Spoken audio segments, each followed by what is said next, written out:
Hey everybody, welcome back to some more Crusader Kings 3. Yeah, we did a playthrough of this as England not long ago. I guess I started it over a year ago. And it was beautiful and it was wonderful, and I think it went like over 100 episodes on YouTube, and everybody loved it. And then the Royal Court update came out, and the save file broke, and it set every character on Earth's health to 0. And, it was horrible. It was basically just mass extinction event. Everybody died. It was horrible, like, but it made for a really funny YouTube video. So yeah, we're getting started on my first ever playthrough of a Crusader Kings game in India, which is awesome, because as much as I played lots of Crusader Kings 2 and love it, and 3, and I love it, I never played as anyone in India. So by the request of the chat, we did a custom character, custom empire. Turns out that when you're in India, they actually name their land after the house name. Our house is House Jinder, because I gotta get my wrestling references in there. You can't hinder House Jinder. If you're new to me, and you're new to this video game, you will probably learn a lot of things by playing this through osmosis. And if anybody in the live chat, here on Twitch, wants to ask me any questions, go for it, and I'll try my best to help you. But you guys are gonna have to help me too, because I'm pretty new to the Royal Court DLC that came out, so you guys might need to catch me up a little bit on that stuff. There's a lot we need to do before we unpause the game, though, right at the start. We gotta look at our character, we gotta pick our lifestyle focus, we gotta look at our religion and figure out the rules of it, we gotta figure out our culture and the rules of that, because culture works different than it used to. I think tech works different than it used to. There's so much. Notice some blank spaces on the map. What's in there? Oh, you mean out east here? That's impassable terrain. It's a mountain range that disconnects us from China, which is just not part of the game. The world map is this right now. You know, kind of India is the farthest east you can go here, all the way out to West Africa being the absolute farthest west. And the farthest south you go is like Ethiopia. So yeah. And north is, you know, northern Sweden and Norway and Iceland. But we are down here in Jinder. You set your own goals in this game, and I kind of like to go with the flow in this game a lot, you know, see where our story takes us. So I don't want to have too strong of overarching goals, but in India, I mean, who doesn't love trying to conquer all of India early, trying to make India an empire early? If we look at the kingdom titles, we can see, you know, there's all these things, Jinder and whatever, there's all these kingdom titles, like a lot of them actually. If we go to Empire title, we got 3. Bengal Empire, which I probably could get. Wow, that's legit 3 Empire level titles just in India. That's harder to unite than I thought it would be. But if we look at our current land here, we're this Jinder land here, that's a good chunk of the Bengal Empire. What are we looking at here? We've got like 30, 35%? You could conquer the world, but you could never conquer Siberia. Yeah, not this early in technology, you know? That's past the scope of this game. Okay, so we're gonna look at our character here. Maharaja Jinder of the Jinder Kingdom is what it calls it. Diligent, trusting, zealous, a skilled tactician, and a rough terrain expert for if he's leading the troops himself. And we have decent diplomacy, great marshal, pretty good stewardship, average intrigue, and an okay little bit of learning right now. Our army is, what, like the 3rd biggest in India? Yeah, it's looking like we've got like the 3rd biggest army in India. I don't think we could win a war with the other 2 real big dogs here right now, but we have a lot of smaller states around here that we could start to gobble up. You know, a lot of these other colors of green ones here are much weaker than us, So I think that those are probably going to be a lot of our early game war goals, especially considering our first leader is only 18 years old and will probably live a long life. We'll see. First of all, though, we definitely want to go into lifestyle Marshal, you know? Sleesh is pretty good in my opinion. Hope he doesn't tragically die. He is a custom character, so we got to build him to be pretty good, but this is an Iron Man save, so there's no save scumming, and that also means that we couldn't make him like completely OP or anything, you know? He can't be totally overpowered because there is a limit to how powerful they can be with achievements enabled, and achievements are enabled. Diligent lets you boost development in your capital for stress. It's usually worth it. Ooh, that's a good pro tip. Is that under decisions? Scrape the barrel. Recruit a lowborn to fill a random court position. Wow, that is scraping the barrel. Mass eviction. There's some new stuff here. What are these? Who are shoreveers? Oh, that's what we call knights in our culture. Okay. Knights are people who kind of not lead battles like a commander, but they lead troops in a battle like super soldiers. Meditate in seclusion. That's probably because we are Buddhist. Invite claimants. Develop capital. This is because we're diligent and we gain 80 stress. Can be done every few years. Hey, can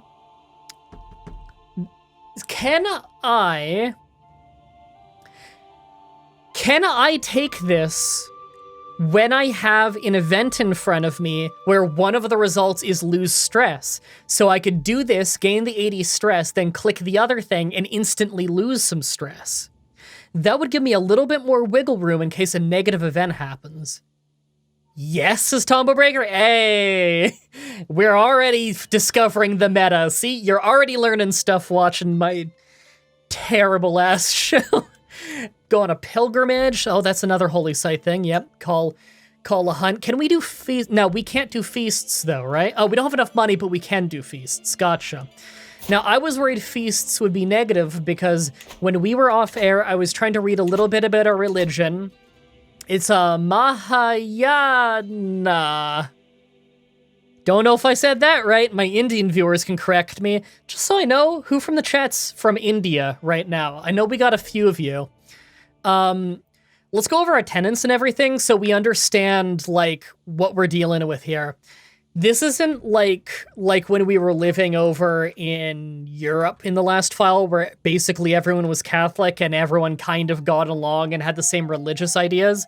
In India, there's a lot more religions in a smaller space, I guess. So there might be some butting heads on that, but by my understanding, there shouldn't be a ton. Okay, so in our Buddhist faith, which this is red because it's not head of, yeah. No head of faith on this. Okay. Our virtues are honesty, calm, generous, and temperate. Those are considered virtuous traits. Sins are eager reveler, which is like party animal, basically, which you can get if you do a lot of feasts. Deceitful, impatient, wrathful, greedy, gluttonous. Okay, those are pretty typical. We're Buddhist? Yeah. Can you get India's spices? I don't think resources are a big mechanic in this game. I don't think that became a big mechanic until Europa Universalis, and more so Victoria 2. God, I can't wait for Victoria 3. Victoria 2 is one of my favorite just video games. That game's awesome. Okay, doctrines. Male-dominated, just society? Male only and male preference for succession laws, yeah. Opinion of female rulers is down. Yeah. Okay, so this is a male-centric society. It's pluralist. Conversion speed down. Adherents to other faiths have less of an opinion penalty. Countries of other faiths are less likely to join factions. Interesting. Reduced danger from heresies when at low fervor. I figured. Winning a holy war will vassalize infidel rulers in the target area instead of seizing their lands. So they'll become so if I holy war someone, I don't take the land directly, they just become my vassal and likely a disloyal vassal. Got it. That's important to know. What did these tenants do? It's like a series of bonuses and detriments and basically game mechanics, you know? Are there any gender equality societies at this point in time? There probably are some religions in this game that from the beginning have equal male-female societies. I know there's some with female dominant in the steppes, I think. But this game actually has a lot of ability to customize religions. If you get a ton of piety during your lifetime, you could be proclaimed a saint, and you could use that to form a new sect of your religion. And the more piety you have, the more it can diverge from the root religion. So you could drastically change a religion. You know, you could be, I don't know, Sunni Muslim, and if you're pious enough, create your own branch religion where inheritance all goes to women instead of men. Like, you could just alt history it, you know? In Africa, there's equal religion. Yeah, for sure. I know that some not totemic religions, I'm blanking on the name. Some of the religions around West Africa, for sure, are gender equal. I think some in Ethiopia might be. And I know there's some Jews in Ethiopia at this point in time, too. Some landed Jews. I think they're the only people who owned land who are Jewish at this point in history.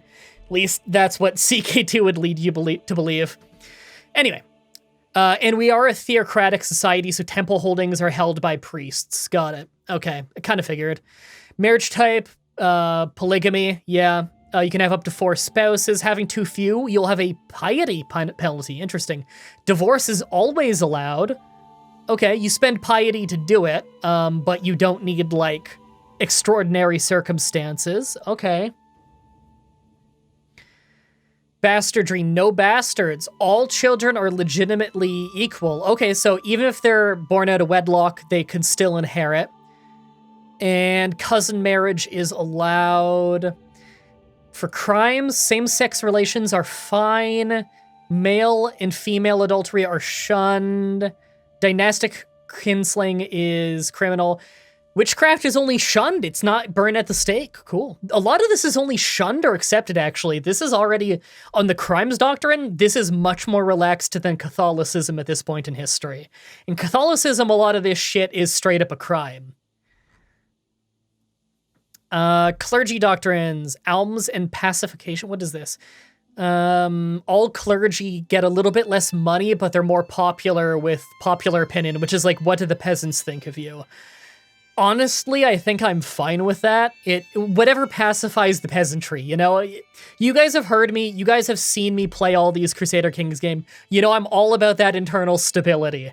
I would like to have a big army so that nobody in the kingdom is trying to civil war and nobody outside of the kingdom is trying to declare war on me.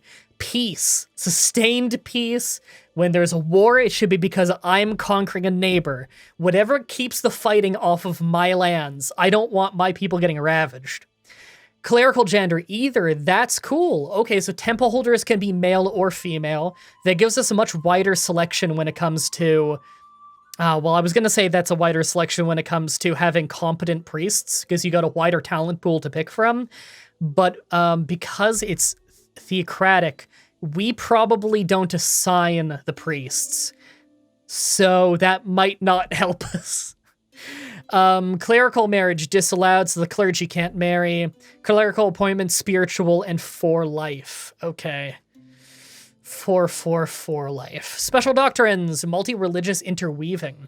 Non-Eastern faiths with the Eastern, don't know how to say that tenant, are considered astray instead of evil. Okay, astray is a smaller penalty than evil. Mutual 30% opinion bonus for faiths that have Eastern whatever tenant. Okay. Together we're not bound by a single faith, but by many faiths that make up the fabric of our society. That makes sense, especially considering we are pluralistic, right? Yeah, we're pluralists. So we don't really give a shit that we all worship gods differently, because we worship more or less the same set of gods. That's generally the pluralist stance by my understanding. You know, it's not about how you worship, it's about who you worship, and they all worship basically the same pantheon. Sustain peace until I'm ready to conquer, bro. That's exactly it. I love peace until my neighbor is getting a little weak and his alliance falls apart, you know? Hey, don't you want to be my vassal, buddy? You'd be a lot stronger in the Bengal Empire, or should I call it the Bengala Empire? Sorry, is Retri even here to get my wrestling jokes today? Does anybody else get my wrestling jokes? Okay, now this shit is new and I'm excited. I know, we still haven't unpaused the game yet, but this is a big part of starting any Crusader Kings playthrough, if you ask me, is analyzing your situation at the beginning while the game is paused and setting yourself up for success. Since religion doesn't have a head of faith, I think you can pick your court chaplain. Oh, I hope you're right. Woo. Theocratic means all temples are auto-leased to your realm priest, and you get tax and levy based on how much they like you. New realm priest gets the holdings automatically if the position changes. Gotcha. Now that's not all that different from Catholicism then, where they're only giving you their levy if they like you. Otherwise they give it to someone else, or skim it, you know? All right, now this is a lot of new stuff with the new updates, so we should really take our time on this. Traditions and pillars, as far as I know, totally new. Spiritual, all Bengali characters get 10% more piety. That's kind of cool. That'll be good for religious matters. Control growth is up. That's cool. Control is really important. I like when that ticks upward quickly. Faith creation and reformation cost is down 20%, which means that we would have an easy time making branch religions. That's really cool. Maybe India's a fun place to play as if you want a heavily religious game then. What was our most religious game we've done, guys? Was it Crusader Kings 2 in Bohemia when we became a Jewish merchant republic? That's got to be everybody's favorite Let's Play of a Crusader Kings game on my YouTube channel, right? Has got to be the Carpathian Merchant Republic of Bohemia, and we're the Jewish center of the world and the most powerful country in the world. That was a wild Let's Play. Anyway. Indo-Aryan heritage, plus 20% cultural acceptance baseline with culture sharing this heritage. Makes sense.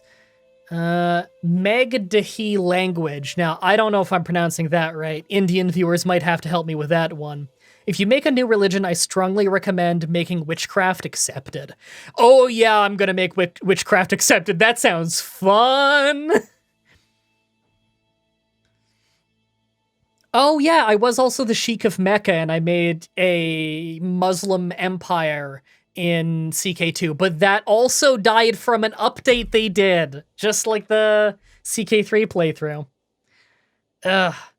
Why is it when I hear about CK, it's always some weird stories and shenanigans? Because that's all Crusader Kings is. It's beautiful. You don't need to know how to play. You don't even need to know what you're looking at when you watch it. It's about the stories it makes. Marital, men only men can be commanders and Shuvirs. You're a witch, Harry. And Bengali aesthetics. Okay, it's just our naming conventions. Now, traditions, this is also new. We are a philosopher culture, which I don't know if anybody else in India is. Children are more likely to be pensive, less likely to be rowdy. And learning education traits and scholar trait also give cultural fascination progress. Cultural fascination progress is essentially your tech. It's how quickly your culture discovers new technology. So us being a philosopher culture sounds so fun. You guys know that I love rushing tech in this game. So that right now, and all Bengali characters get extra learning. Learning per level of fame is up. So the more famous we are, the more learned we are automatically. And monthly learning lifestyle experience of 20%. I think we need to enroll our kids in some, like, learning things. We need some scholar lords of this empire. We're gonna be the wisest motherfuckers. Agrarian, figured, we're in India, agrarian society, especially this point in history. The content trait is more often. I love the content trait. That's a great one for subjects to have. It means they don't want to rise up against you. Children do slightly worse in martial education. That sucks, but if we're ahead in tech, it's not so big of a deal. All Bengali characters' combat prowess is down, and Men-at-Arms recruitment cost is up. That does suck a little bit. That'll cost me. Development growth in farmlands terrain is up. That's cool. Development growth is awesome. Building construction cost in farmlands is cheaper. Levy size in farmlands is larger. Development in floodplain. Building construction cost in floodplain. Levy size in floodplain. Okay, so floodplains and farmlands are simply much stronger for us. But our men-at-arms cost more, which sucks because men-at-arms are very important. That's your, like, proper professional trained army and not your peasant army. Scholar witch lords? Yeah. And religious patronage. Gain an significant extra piety from constructing temple holdings. But do we want to construct temple holdings? I don't know, because our temple holdings will be like, they won't be controlled by us directly. We won't get the direct tax from that. Because in our religion, temple holdings are held by the clergy. Well, if we make a branch religion at some point, because we get a discount on it, we could change that so that, like, royal family hold temples. That would mean that we could get our hands on temples without any kind of debuff. Yes, you want to construct temples. Well, I mean, if it gives me big piety bonuses, we could use the piety from constructing temples to buy those religious changes. Man. I'm loving all the possibilities. Gain renown when constructing and upgrading temple holdings as well. Oh, okay. Now, renown is very, very cool for anyone who doesn't know. Renown is like how famous your entire family is, and it gains bonuses over time that the family head will use that apply to the whole family. Those are the kinds of things you build up over a whole playthrough, and those are really fun. So anything to get more renown is sweet. I am definitely going to invest in temples. Now, it's worth pointing out here, we only get piety from constructing the temple. Renown we get from constructing a temple or upgrading the temple holding. Temple holdings are good if you already own a lot of countries. Counties, baronies are good if you want a few strong probably counties, yeah. C and S are near each other on the keyboard, right? Yeah. Okay, we can also diverge culture to make our own split one or reform it from the ethos and cultural pillars. That's cool. I wonder if there's a cost to that. I'm fine with this for now. And then innovations, tribal, this is all straight up the old technology system. What do we already have? We have elephants, which I hear are very good. We've got bamboo bows, which are palics. Are these archers? These are archers, and they counter elephant cavalry. Okay. Now, how strong is a war elephant? Oh my god! 250 damage, 50 toughness. But they're bad in winter. And in mountains, and in wetlands. Good in jungle. Whoa! Elephants no longer count as generic heavy cavalry, so fewer things counter them. Good pro tip. Reform and diverge cost prestige. Thank you. Head up, Duramic Pacifists, one of your tenants, disables holy wars and raids. Good to know. Thank you. Elephants are crazy back in the day.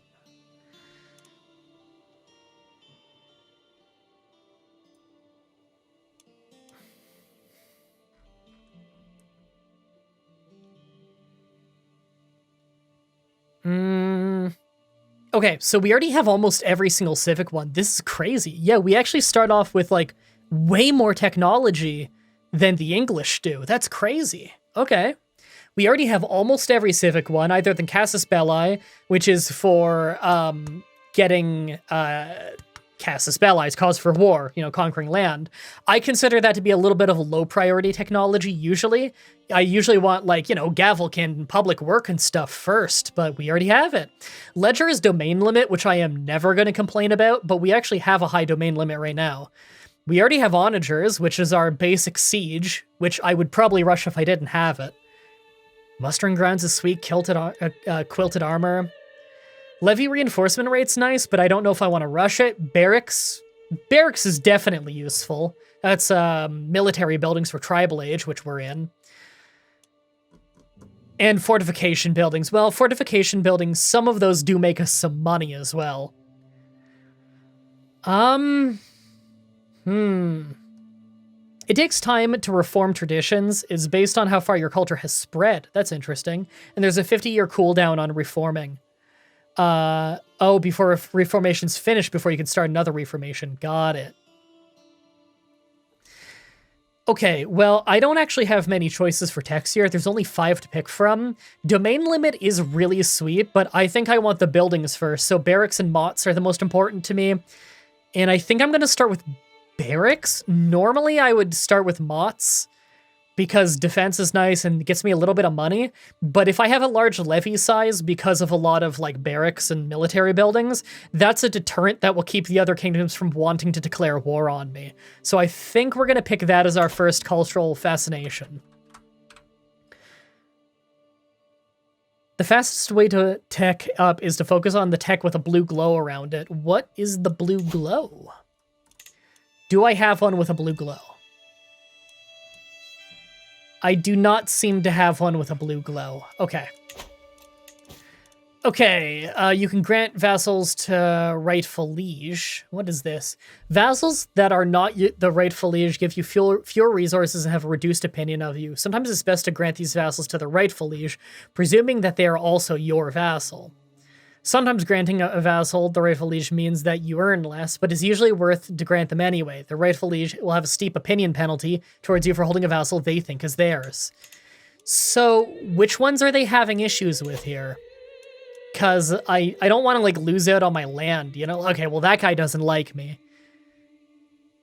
You picked the one with the blue glow. Oh, did I? Okay, that's why I didn't notice then. That makes sense. You get a levy bonus in farms and floodplains too, so levy buildings are more valuable. Yeah. That is a good point. And how much of our land actually is levy, or sorry, is floodplain and farmland? Terrain. Hill, plains, farmland. So farmland's the red. We got a decent little chunk of farmland there. I don't think we have any floodplain, though. I don't think there's floodplain in India, is there? Hold on, let me go over to Egypt so I know what floodplain looks like. It's blue. Yeah, we don't have any floodplain, but we do have some farmland, so we'll get some bonus here. Is our capital in there? Yeah, our capital is right here? Yeah. Is that our most developed? 18? Oh, they're all developed to 18, okay. In fact, our capital has some of the least buildings, although it has room for more. Hold on, what's this? Special building.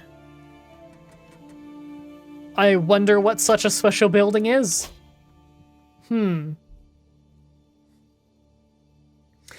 Pro geography tip. There is a 7 barony county at the bottom, very bottom tip of India that has 5 of those baronies as farmland, filled up with temples for massive cash and levies. Really? There's a county with 7 baronies. Where? Which one? 1, 2, 3, 4, 5, 6. Oh wait, no, is it this count for baronies? Yeah. Oh, it's this one. Yeah. Whoa! There's 4 empty ones that I could put temples in. That's crazy. Well, that's a goal for in the future, I guess. All right, so for lifestyle, Marshal, do I want strategy, authority, or chivalry? That's the question.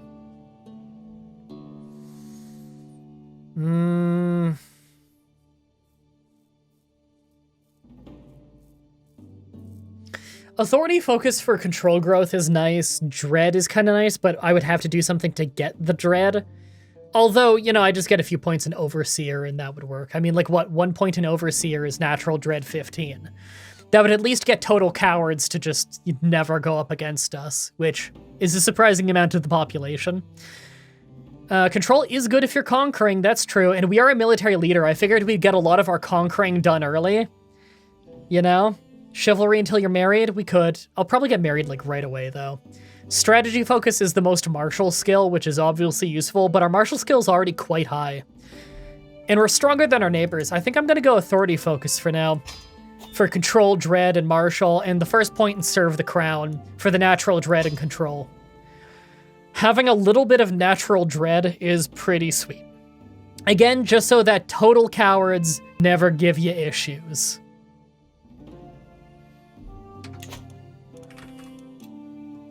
Santi's Deli Bread. Hello, fellow guardians. Is this the actual Santi's Deli? No, it's not. There's no way. It's a 0% chance. It's someone doing a big meme. Someone in the chat doing an in-joke from legit like 9 years ago. Anyway, Royal Court. In the introduction for your Royal Court. You know what? I think I'm actually gonna do this because I am quite new to the Royal Court thing. This is your throne room. Various situations and court events may unfold here from time to time, and you can choose to intervene on whatever is going on. It's okay, I can't talk today.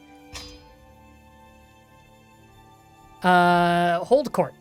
If you feel that your throne room is not lively enough, you can hold court. This invites petitioners from all over the realm to bring their issues in front of your wise judgment. That sounds so fun.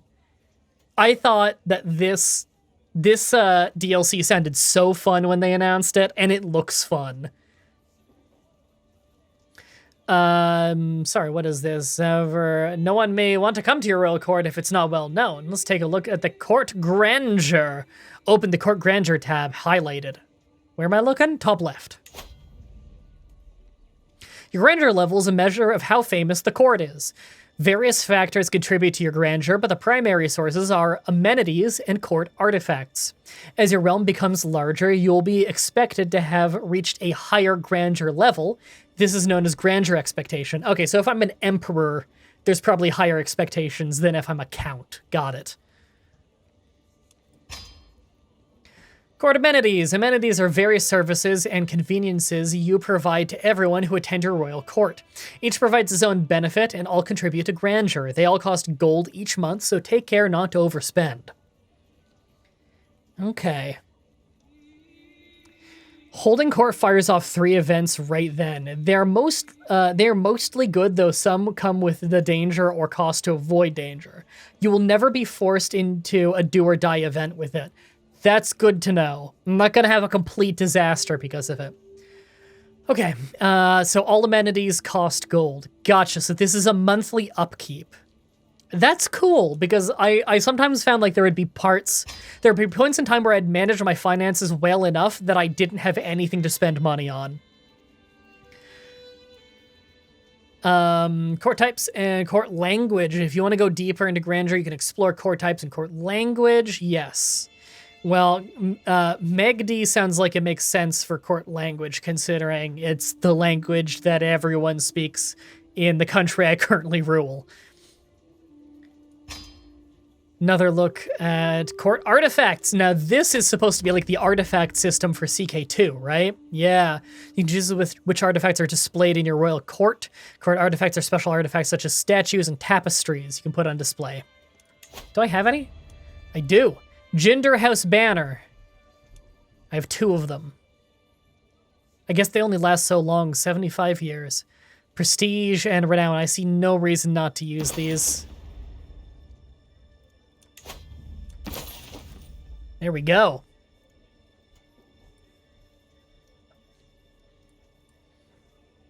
Here you can choose which court artifacts are displayed. Oh yes, I already did. Throne Room tab. End of the tour.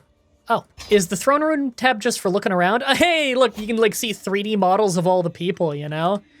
Now I can free roam, right? If I photo mode, I'm allowed to like surf around and take screenshots and stuff. That's pretty awesome. High DUI with you.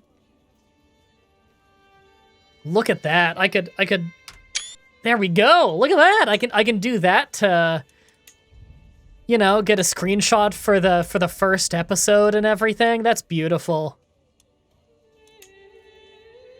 I like how I did a Steam screenshot, even though there was an on-screen screenshot button. Don't worry about durability. You can always fix it if you have the gold for it. Thank you for letting me know. It would be fucking ridiculous if we couldn't just get a new tapestry made. Okay. Now, it was in Court Grandeur, Administrative Court. So what is this? We can do administrative or scholarly. I remember seeing when I tested with another character, I could do like an intrigue court. So administrative is building cost reduction, building time reduction, promote cultural acceptance up if we get to a higher level of it. So this is all about your grandeur level. What's our grandeur level? We're at level 2, 3? I mean, we're past that point, so requires 20 plus, so we're at 3 then. Okay, at grandeur level 3, we are just getting buildings cost 10% less gold. Gotcha. If we were scholarly, at level 1, inspired characters will arrive at the court more frequently. Inspired characters are just extra good characters, right? Either noble or lowborn, landed or unlanded, each with their own set. Oh, it's just the character's description. What's inspired? Inspiration. Skilled artisans with a project that could come true if you become their sponsor. Gotcha. So they will come to us and be like, I want to do this thing, but I need money.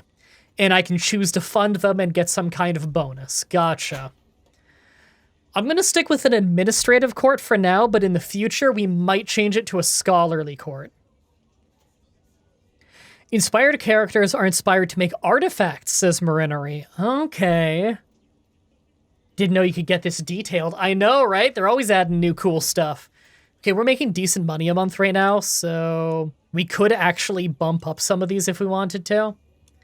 Guests lose stress faster. That's interesting. Oh, man. Your fashion has different bonuses from your foods. Fashion is prestige. Food is stress. Yeah, and feast quality. Servants. Guest recruitment cost. Scheme power. Lodging. Reduces stress gain. Inspiration quality has a chance of improvement. Guests will be more likely to join schemes.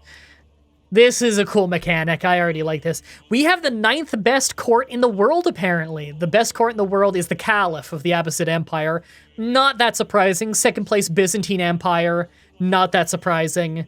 5th place is Bulgaria. Can I look at other people's courts? I can! This is the Bulgarian court. This is what the Bulgarian court looks like right now. Oh, that's cool. Hold on. Who do I want to conquer first? This guy? He's Hindu. Can I see your court? Can I... Hold on, where did I go to see a court? Wasn't it like top left of his page? How did I do that last time? Could have sworn it was right up there. Maybe I'm missing something. I will concern with myself that later. He's not Maharaja. He doesn't have a court. Oh, he's a duke. Oh, do dukes not have courts? How big do you have to be to have a court? King? Like this guy's got one. Oh, I actually get to see his grandeur. Oh, he's got a better court than me. He's got a scholarly court. With stylish fashion? He's got a way better court than me. Is my character the same religion as the capital county? Good question. The capital is also Buddhist, but not the same version of Buddhist. Not that it seems to matter too much. We need to be more stylish.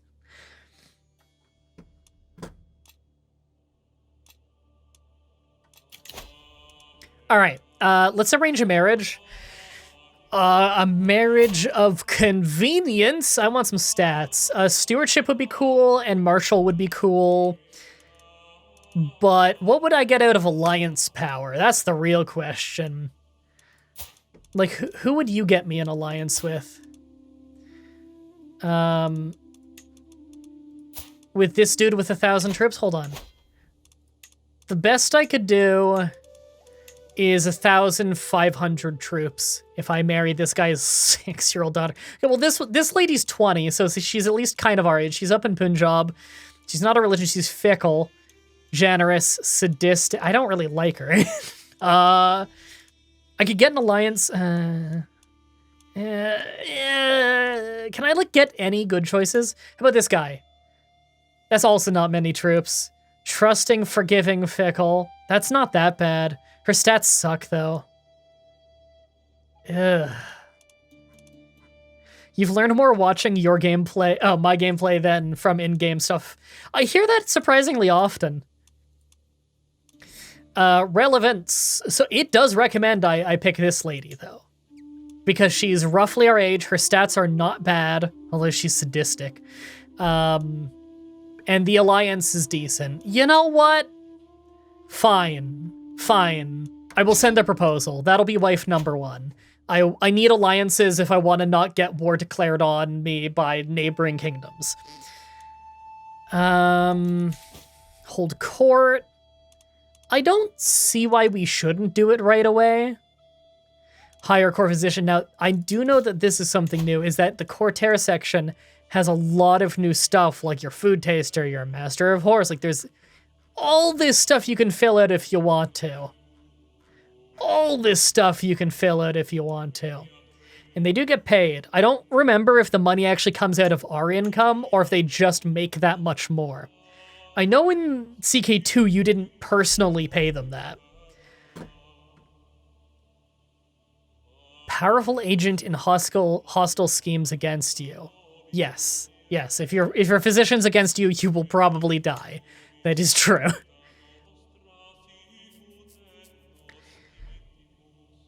Okay, aptitude, poor. Oh, it has aptitude now, though, which is different than before. Okay, I can't pick any particularly good ones, which means I should probably do an event for it. I'll do search for a physician. So we'll get one soon. They do cost you money in this one, court positions. Gotcha. So I don't want to go overboard with that early on. Okay. I do probably want to bump straight up to pass limited crown authority. I really don't see why not. It would just get us more levies and income, and it would let us revoke shit. It costs a lot of our prestige, and I don't care because this is literally what I want the prestige for. Can anyone think of a reason why I shouldn't immediately bump up to limited crown authority? Sorry, I want to go to council. Ugh, this guy is awful. He's way better at intrigue. And he doesn't have that good an opinion of me. I don't really want him to be my spymaster. God, so many of these powerful vassals suck at their job. Come on. So there's a powerful vassal there. He's like a scholar, but I am not allowed to change my clergy. All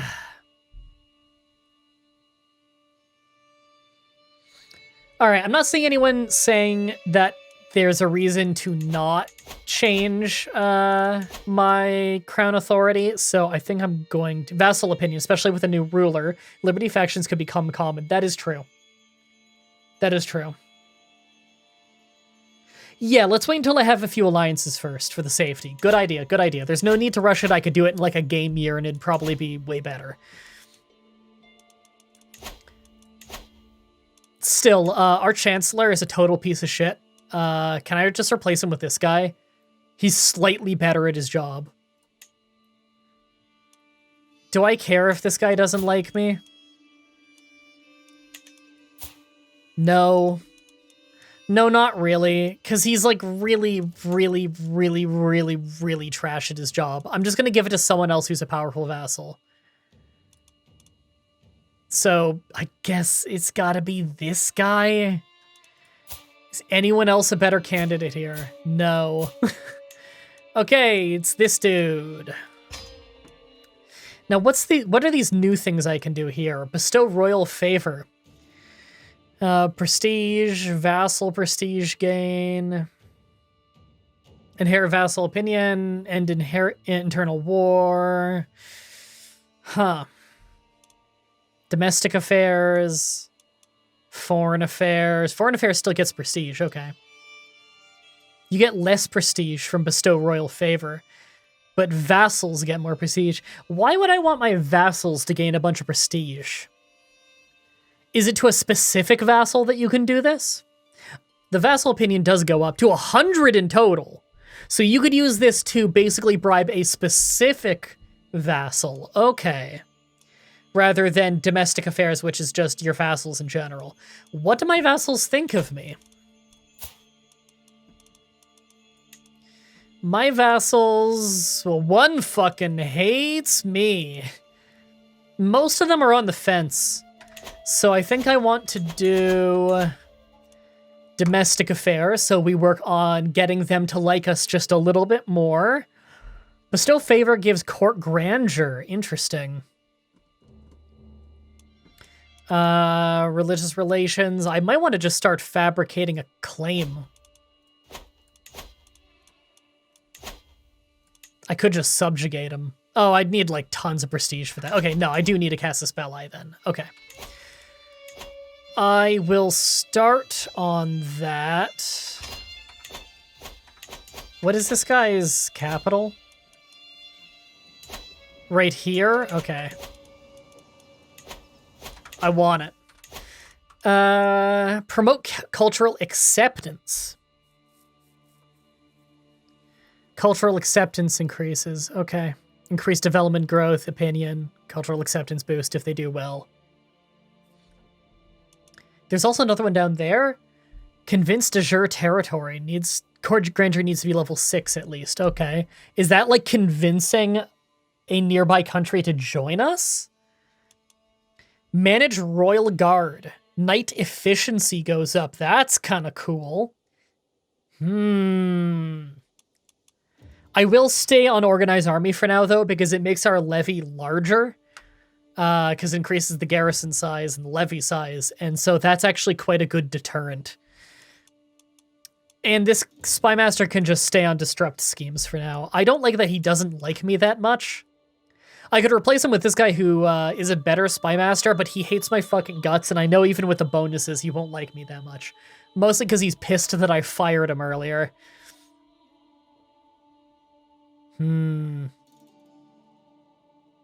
Sounds like they just flip once it's complete. That's crazy if that's how that works. Okay, now...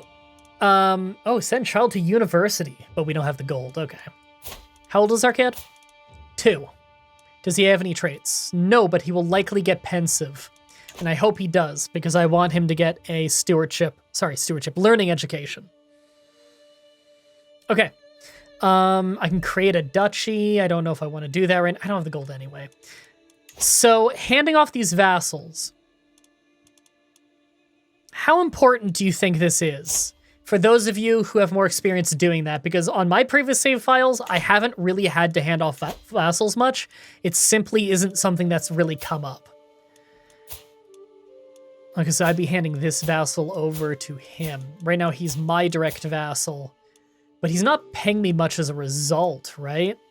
How much is this guy even paying me? I think I have to go on my screen for that. It's this guy. Is he even paying me gold? Do I even get gold from my vassals right now? Vassal tax 2.9. I guess I do. Send the 2-year-old to college. Don't hand off vassals until you don't mind having your other vassals be strong. Yeah, that's a good point. You'll lose money and gold if you hand it off, but the person will get a massive opinion bonus. Yeah, I think I'm going to hold on to it for now. I don't care if a couple of them don't like me much. Too few spouses. Well, we're about to get a new one. And what do we have for men-at-arms? We've got some archers, some onagers, and archers again. Okay, I like archers. I like onagers. If I didn't already have onagers, I would definitely get them. I want war elephants, but that's a huge down payment, 500. But I do want war elephants. I mean, like, it's half the fun of playing India, right? Elephants in combat. Okay. Okay. We're gonna hold court. In order to be a successful ruler, I must actually rule on various dilemmas and situations which arrive within my sphere of influence. By officially inviting all my subjects to travel to the castle and petition me for aid, I will be able to stay informed, sway the balance of power, and visibly show to the world that I am in charge. We can learn of opportunities. We can influence situations in foreign realms. We can gain additional court grandeur. and we may gain or lose opinion, prestige, gold, and more. I think we're gonna just do it. I think we're just gonna do it. I've never held court before. This sounds fun. Here we go. Sitting on my throne, I gesture for my guards to open the doors of the hall. A stream of people file in, some lining up in front of my throne while others move out of the way so they can simply observe the proceedings. After several moments, all movement into the chamber has ceased. All faces have turned towards mine expectantly. In front of me, I count 3 petitioners lined up in an orderly row, waiting for me to call on them. This music is sweet. Oh, that's awesome. All right, okay, so we can gesture for the first in line to approach, or, oh, it's a beautiful day outside, and we just walk out after they all travel for it. No, gesture for the first in line. We are a noble king. What is this? Okay. We got some wanderers. My what? My what? My Raj Purohit, the resentful gambler. I don't know who this man is. He's a lowborn. My vassal takes a turn bending my ear before the assembled court. Glorious liege, give me the honor of protecting you from your enemies and serving at your side. I will not let you down. I suppose these jobs have to be done by someone. This man, a 36-year-old vassal, he's not very good in combat. He's not very intelligent in general. He's a lowborn, he's vengeful and wrathful. He is a baron? Republic, he's a mayor. Yes, I believe if it's a republic title, barony title, I believe he's the mayor of a village. He doesn't seem like a very competent man. Okay. We could give him the job as my bodyguard. Oh, he wants to be my personal bodyguard. I think he's your priest, is he? Says it's a republic title, though, not a theocratic title. I can't look at it right now.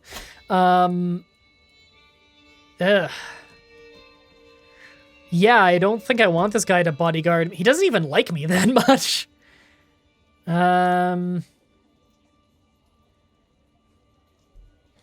Okay, we have other talents at present. He can become an antiquarian. What is this? Artifact decay. Oh, his job would be to maintain the artifacts. He would be happy with that. He'd be just as happy with that, in fact. He could be a court jester, a court jester, which he would take as an insult. He does get paid for it, though. And you are unsuited for such a post. I'm sorry, but you're just not that good in a fight, dude. You're unsuited for such a post. You know?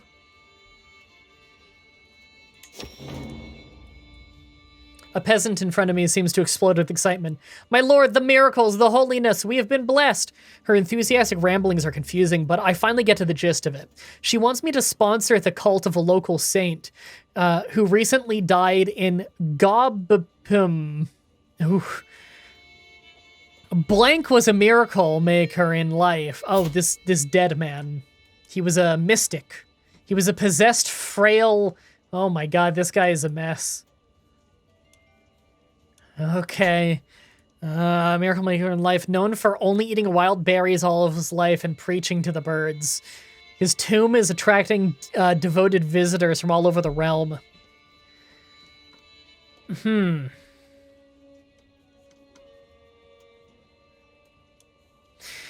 His holiness will get the veneration he deserves. I spend a bunch of piety. I make a place a temple holding. And control level goes up. So there's a barony that has not been great. So this creates a temple if I do it. For most of my piety.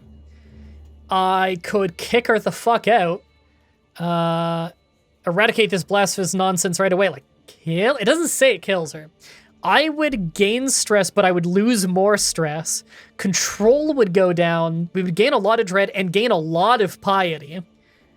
Or I could just tell her to fuck off and control level goes down a little. I'm gonna be honest, we get bonuses for building temple holdings, right? Let's do it. It should give us renown and piety. I don't really see why not. Let's take advantage of this, right? Now, maybe there's like some other consequence later down the line. Maybe they'll make some branch religion that's gonna end up becoming a problem. I don't know. But, I don't know. This doesn't seem like that bad an option to me. Fuck it. Yeah, His Holiness will get the veneration he deserves. A commotion arrives from the back of my court. I wonder if it'll interact that way properly. Yeah, I'm a little worried about that too, Marinery. The commotion arrives from the back of the court. Before anyone can grab him, a man rushes up to your throne, halting before you but offering no deference. One look in his eyes tells me all I need to know. This man is not mentally sound. Monster, you sent us to die. Why do you go unpunished? From this man's rantings, I have discerned that he has somehow been involved in one of my wars, which is probably why he's so distressed. What is to be done with this lost creature? I can give him the death he wants. This is risky and will lead to your death if you lose. Oh my god. Oh my god! I could immediately fight him. Enter single combat. If I win, he dies. We gain a lot of prestige. We become an aspiring blade master, which increases our disease resistance and our combat prowess. And we lose some stress. If we lose, we fucking die on day one. I could have him executed. We're trusting. We wouldn't be happy about it. Or throw him out. Just throw him out. I'll take the 35 prestige. Bro, do it. That's awesome. Day one, I don't want Maharaja Jinder to die day one in the court because he decided to fist fight the crazy guy and he lost. How strong is he? Better than me. His prowess is higher than me. He is also, by the way, a sadistic, zealous lunatic who's a novice hunter. This guy would probably kill me. Throw him out. We're not dummies in this court. As the last petitioner departs, against his will, various courtiers follow them out of the room, having business to attend elsewhere. Others remain, talking amongst themselves about the recent proceedings. Soon the ceremonial formalities of the proceedings have dropped away entirely, with the hum and bustle of normal courtly life taking its place. My business here is done. Not much happened? I say not much happened. We built a temple. That's pretty sweet. Think of the YouTube video if you lose. What a way to go, am I right? It would be really funny. That's undeniable. So unless we unpause and then we get the bonus, I don't think we actually got the temple. Think of the clown. Oh my god. All right, are we ready to unpause? I think we are. A lot of wacky shit might happen right when we unpause and all the events start happening, you know? Inventory. What? I've never seen this. We have no artifacts we can wear, but okay, this must be an extension of like, you know, in CK2, you could wear gear in that as well. Okay, so this now has a system like that. Gotcha. That is pretty fucking cool. I'm into that. And we can have a dude taking care of it. We'll worry about that in the future. That is cool. We finally unpaused the game. You can see in the bottom right, the days are a-ticking. Oh, hold on. What is this? Achievement unlocked until death do us part. Isn't that...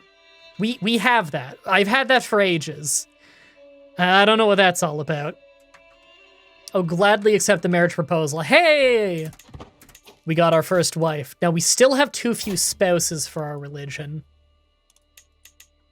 But we do have one spouse now, so our stats are up a little bit. Now, currently she's just assisting ruler, but she is best at... Actually, she's equal at everything but stewardship. Assist ruler, she gives us a 2 in everything and a 1 in stewardship. I could have her give me a 5 in any one thing, though. And I'm not gonna lie, her giving me a straight-up 5 in court politics right now would make a lot of my vassals like me more. Right now, a lot are on the edge of skimming tax. This would give us a little bit of a lead and might help with, you know, getting the country properly under control. Hey, you could have killed a man, built a blasphemous temple, and married like 4 people. Now that's a leader. CK3 fires his achievements for every game. That's interesting. Oh, if you hire an antiquarian, you can take a decision to commission an artifact. That's good to know. See, this is half the reason why people learn so many things when they watch all of my Crusader Kings Let's Plays, is because we have our research department in the chat. We have 200 other people, many of which have played Crusader Kings games and thus know all the wacky bullshit that happens, and we can pool our knowledge together. You know, it's like I used to say about Crusader Kings 2. The most experienced player in the world only knows 10% of the things that can happen in Crusader Kings 2 and has to Google the rest.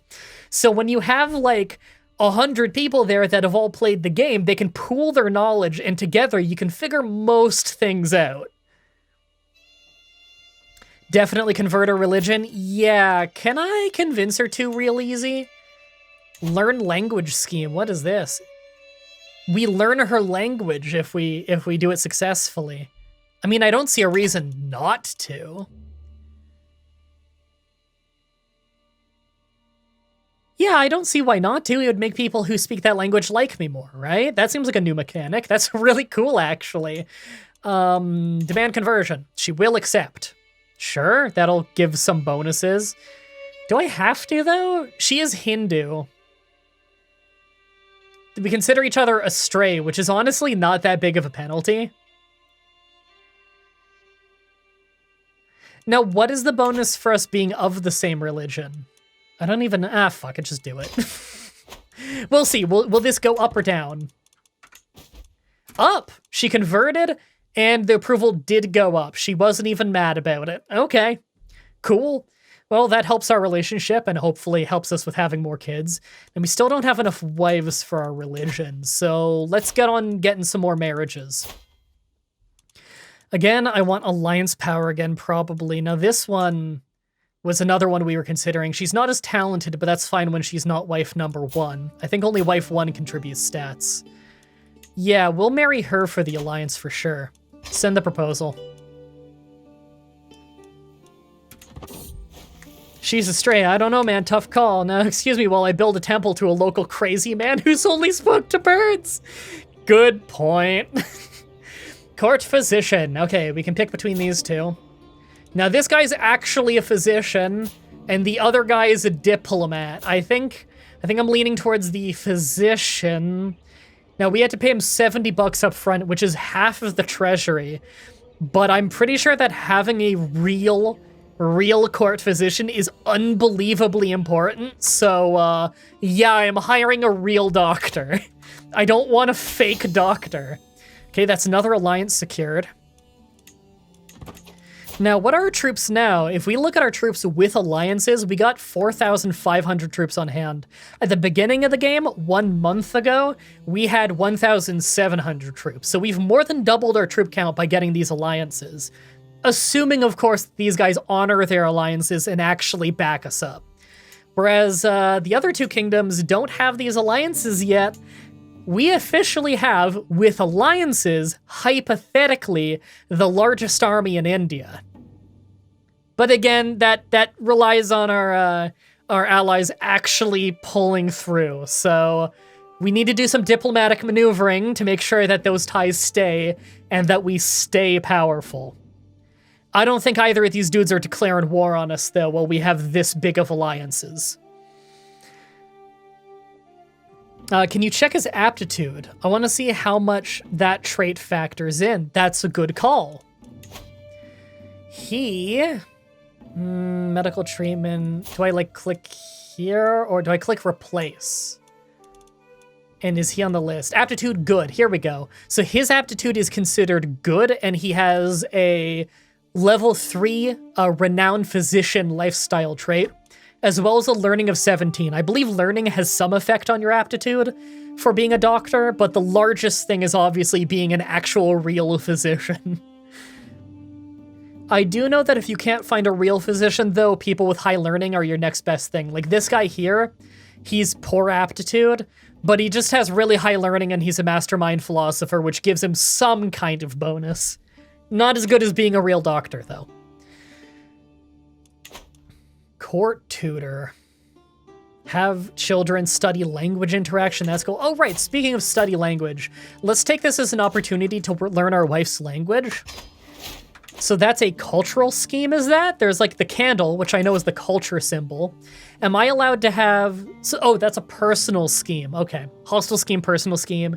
Divided between that. So I can't like romance someone while I'm learning a language. Got it. You can't get a girlfriend if you're learning French. Dems the rules. Marry someone from you. Everyone really wants me to interact with you. Sorry, where is that right now? I know there's a country in the map that's just a U with like an umlaut or some shit. Oh, there it is, up in the mountains, up in Tibet. Oh, that guy's look is so strong. Look at that crown, look at that robe. Damn. Now, he doesn't like me very much, though. He thinks I'm evil. He's also quite zealous. He's Tibetan. Yeah, Tibetan faith. Yeah, he doesn't like me very much at all. He's got some claims. He's got a claim on the Empire of Tibet. He has a pressed claim on the Empire of Tibet. This guy might be strong one day. Hey, dude, you wanna, like... You got, like, any family members that want to marry me and get... No, no one who will do an alliance. Okay. Too bad you're both straight, or... Wait, are we? Oh, yeah, we are. I think I said it so that my sexuality be random in this playthrough. Doesn't really matter too much what our sexuality is, because we are not in a Catholic playthrough, so... Homosexuality is not even a sin in this religion, although being gay does make it hard to have kids. Court event available. Poor manners and courtier scorn. What is this? Why would you honor that churl? Whoo, can't say that. With a position in court and not me. My courtier is livid. Apparently, she had been certain that the honor would befall her and nobody else. It'll be chosen for you in 177 days. We could get a rivalry with her. You're right, you do deserve a position. Hold on, who would be fired for this? This is my doctor. She wants to be my doctor. She's a courtier and a brute and a terrible doctor, and she's upset that she's not my Are you serious? Now, if I took her on, she would become not my doctor, though. She would be control growth. What is this? Serves as an important day-to-day in the life of a royal family, administering the servants and keeping everything running smoothly. Well, I mean, that would insult my doctor, and that'd be really dangerous if I insulted my doctor, but I'm not opposed to hiring her for that position, because it actually seems like she'd be good at the position. She is a fortune builder. Actually, her stewardship is quite poor now that I look at it. She's a fortune builder, so she could get better at it, but if you're gonna jest like this, I should start paying. I could make her a jester. If I made her a jester, it would actually piss her off. Would it be the same amount as if I tell her to fuck off? It'd be the same amount as if I told her to fuck off, but it would make my, it would get a pop out of my physician. Firing the position costs resources, and okay. Different position in your court. Firing the position costs resources, yeah. It is a different position. I did read that out with this bit. But it would still piss off my physician here. I don't want to pay her to be my jester, honestly. I'm just going to tell her to fuck off. I don't care if she becomes my rival. She doesn't even work for me. She's just in the court. Poor manners. Burp. As a loud belch echoes across the dining hall, all conversations abruptly cease.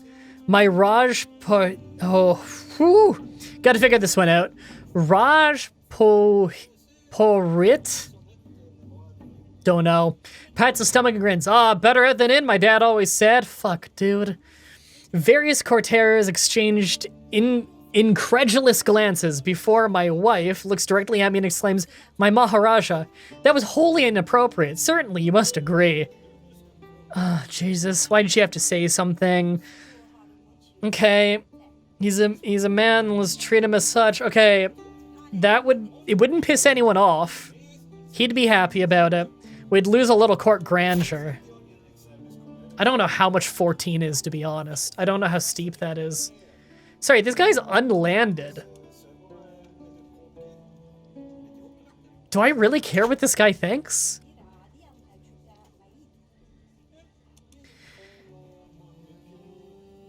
Oh, he's a holy man. That's why.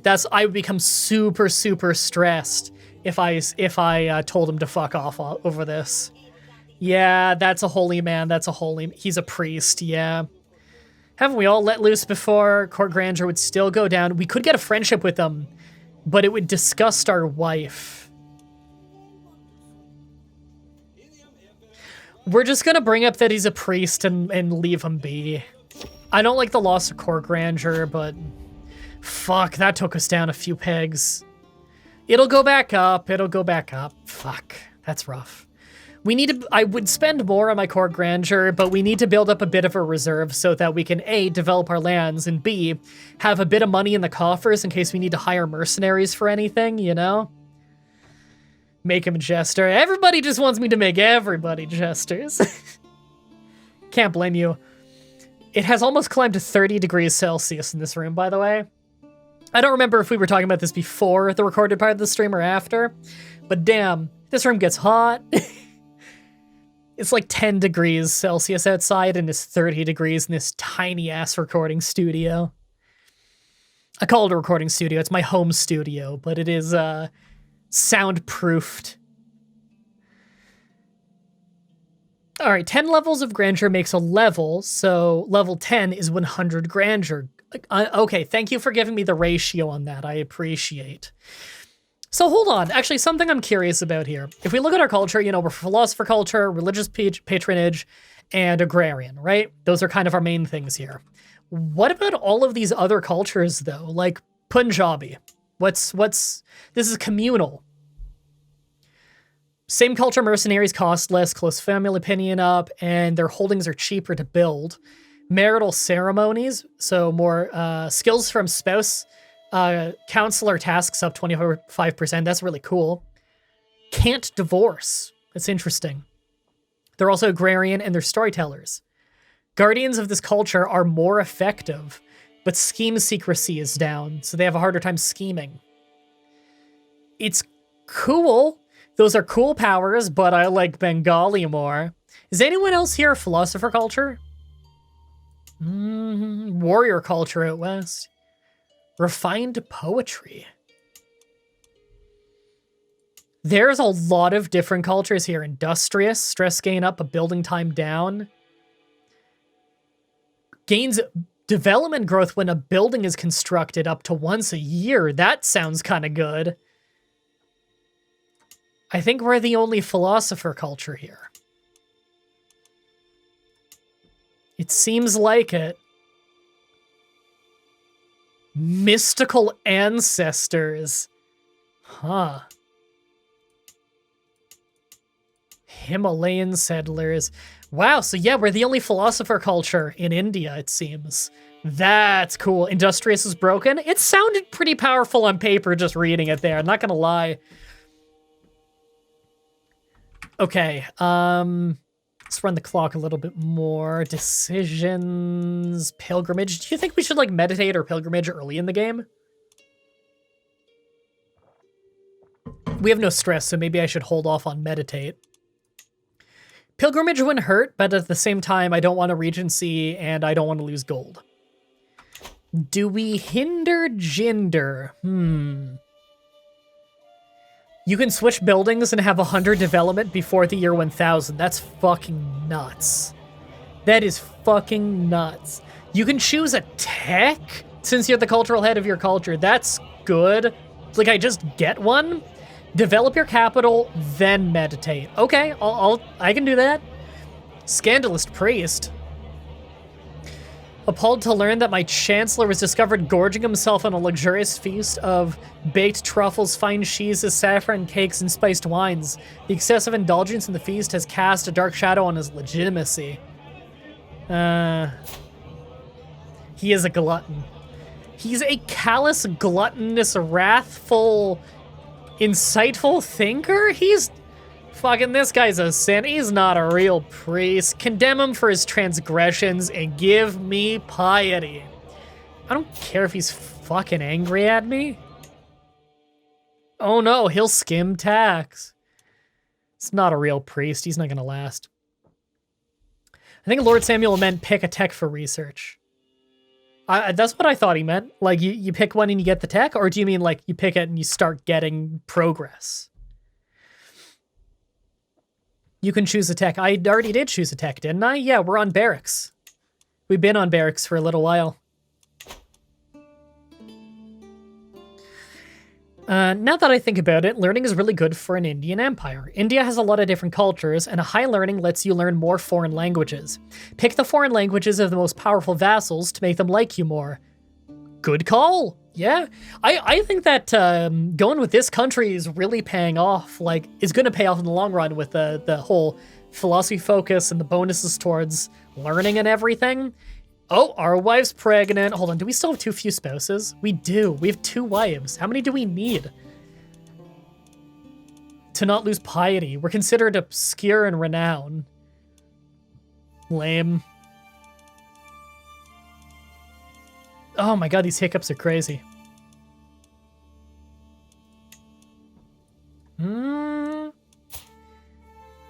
Now, this one wouldn't be too bad of a marriage here. It's not a ton of extra troops, but they're not in my way. I'm not really planning to conquer down there, at least not soon. You can vassalize some dudes. Like, wait, hold on. Did I miss that? Oh my god, someone will just agree? Someone will agree if I say low feudal obligations. Okay. Who? This guy? Shit, that's tempting. Shit, that's really tempting. Now, low feudal obligations does mean he pays less tax and stuff. I could always change it slowly over time through the diplomacy game. Ooh. Even if it's low, you can work it up later. That's true. I can slowly rewrite that contract over decades.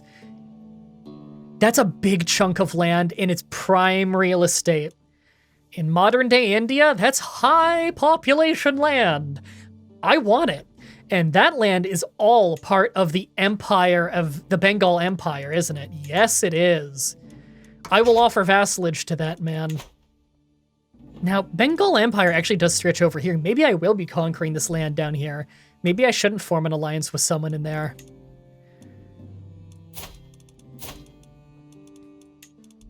Okay, well, how about this person? What country is this that I'm forming an alliance with? They're of the people that I am getting to join me. Okay, so that wouldn't even be an external thing. I'm gonna wait until this vassalage happens. Hey! I graciously accept your offer of vassalization, my liege. Look at that! Look at that chunk of land we just took like it was nothing. Now, mind you, it does mean that this guy is a vassal under us, and his opinion of us is not the highest. He's not even our religion. Can I demand a conversion? He might accept. I don't think it's very likely, to be honest.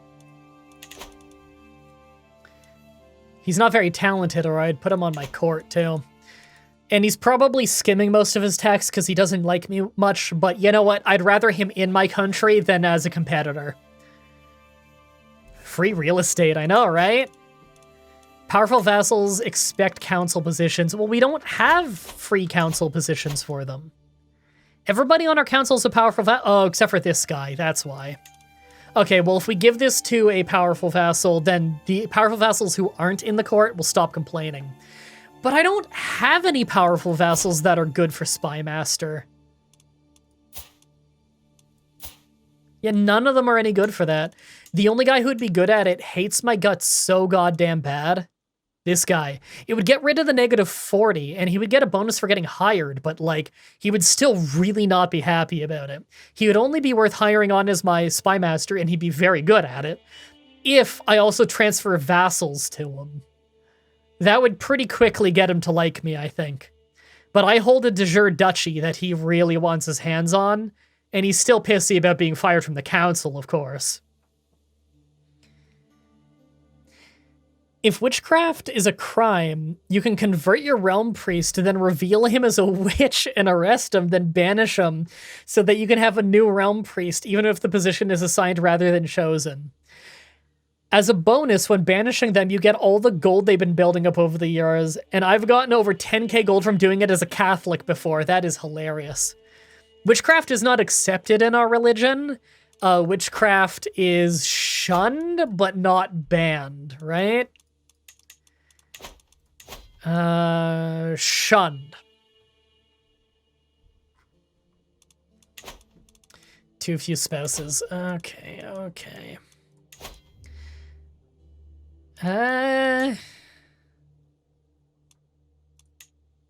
Yeah.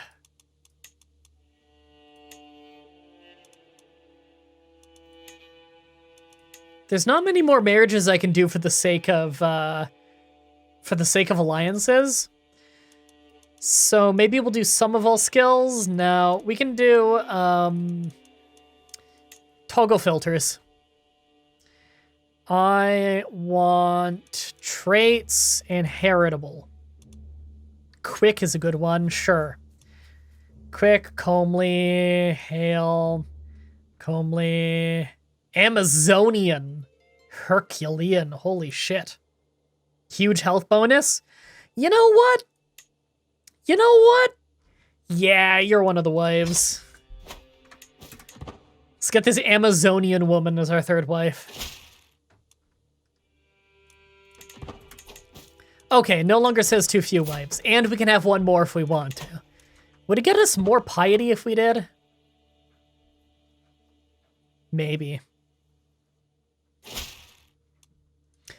I've arrived to pay homage to you, glorious Maharaja. As a show of loyalty, I hope to pledge submission alone as evidence of my honor. You can join the royal court.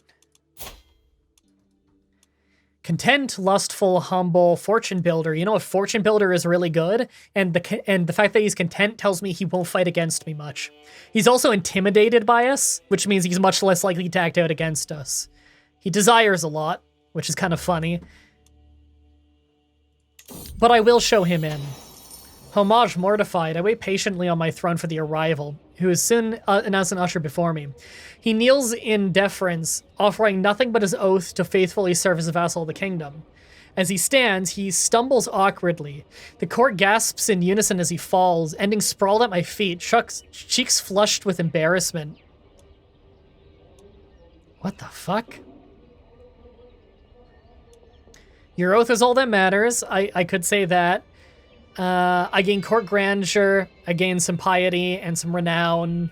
I could say, what a shambles. What a weird thing to say. You almost always receive members at court. Okay. This would be spends a whole bunch of piety. I gain extra piety?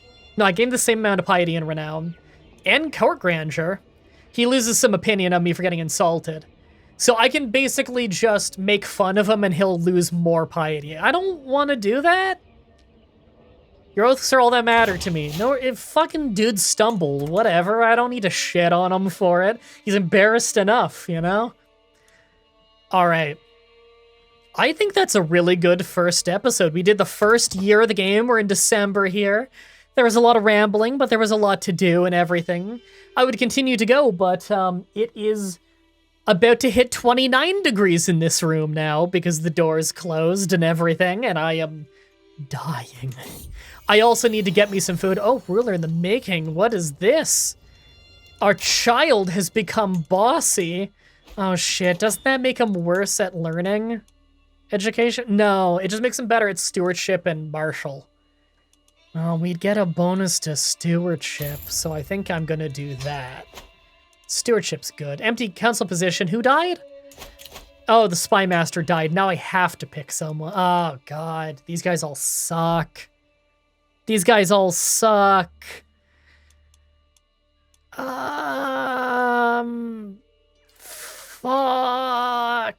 Hold on. This guy. Can I, like, do anything to befriend? That's a lot of money. I'm not paying you that. Yeah.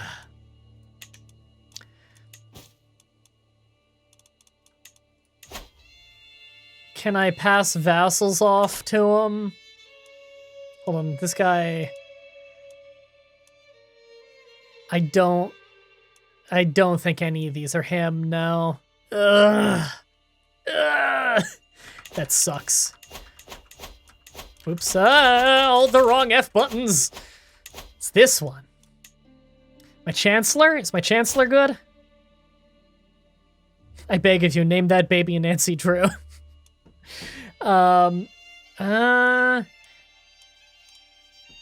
He's not even a good Spymaster either, but he is better at that than he is at diplomacy. This guy wouldn't be a good replacement Chancellor, though.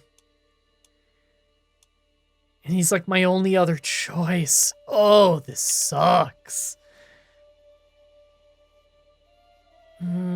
You third... Oh, the Nancy Drew thing? Can I rename my kid, or is he too old? I think there's a rename button up here if they're young enough, but he's not young enough. Fuck. Okay, we're gonna pick this guy who's not very talented, but he'll like me.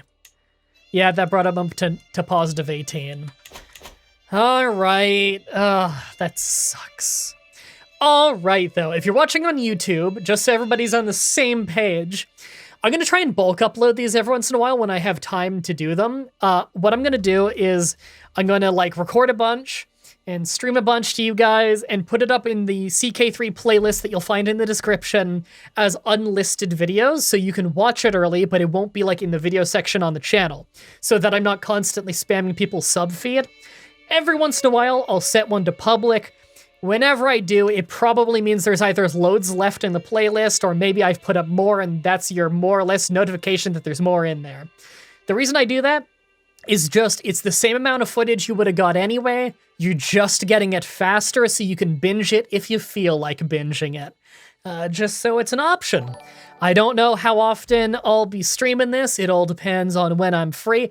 Oh shit, thanks for the raid, Lang. Sorry, I'm doing an outro right now. So I don't know how often I'm going to be streaming this. It all depends on how often I'm free, but I'm really enjoying this. So it's going to be awesome to start a new playthrough, and it'll all be up on YouTube before you know it. And of course, if you're watching this on YouTube, just go to the description and you can find my Twitch TV page where I do all these streams. Thank you everybody so much for watching, and until next time, have a nice day.